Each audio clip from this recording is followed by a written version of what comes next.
तुम्ही कधी असं परफेक्ट आंब्याचा साठ केलेला आहे का?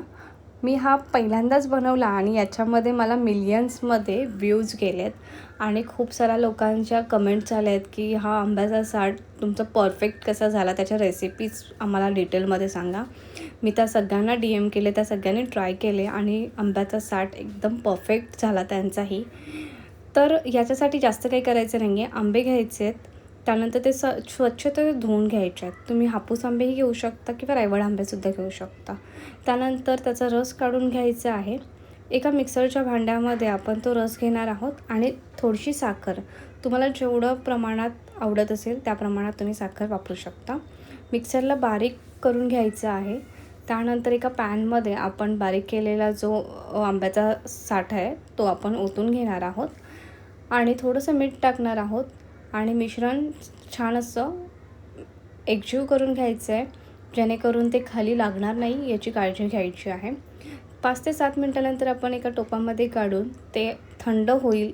या स्टेजमध्ये आल्यानंतर, थंड झाल्यानंतर आपण ताटाला तेल किंवा तुपाच्या हाताने लावून घ्यायचं आहे आणि आपण आंब्याचा साठ त्यावरती घालून एक लेयर होईल या प्रमाणामध्ये आपण तो साठ ओतणार आहोत त्यामध्ये. म्हणजे जास्तीत जास्त 2 ते 3 पळ्या घ्यायच्या आहेत. छान असं ताट गोल फिरवून घ्यायचं आहे. एक लेयर होईल, सगळीकडे सेम प्रमाणात आपलं साठ लागेल अशा प्रकारे ते गोल फिरवून घ्यायचं आहे ताट आणि त्यानंतर कडक ऊन किंवा पंख्याच्या खाली आपण तो साठ 2 ते 3 दिवस ठेवणार आहोत. उन्हामध्ये ठेवलं तर अतिउत्तम. पटकन ते सुकतात आणि छान असे ते होतात. त्यामुळे तुम्ही जर ऊन नसेल तर पंख्याखाली 4 ते 6 दिवस तुम्ही ठेवू शकता आणि ऊन असेल तर परफेक्ट 3 ते 4 दिवसामध्ये आपला साठ तयार होतो. त्यानंतर तुम्ही बघू शकता साठ तयार झाल्यानंतर सुरीच्या साहाय्याने मी असं अलगद खेचून घेते आहे आणि साठ इझिली आपला निघतो आहे आणि तुम्ही बघू शकता की किती इझिली आणि परफेक्ट असा साठ एक लेयर आपला तयार झालेला आहे.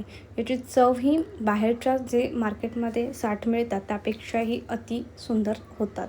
त्यामुळे तुम्ही नक्की ट्राय करा आणि मला कमेंट करून नक्की सांगा की तुमचं घरी बनवलेला साठ कसा झाला आहे आणि आपल्या चॅनलला फॉलो करा आणि लाईक करा. थँक्यू.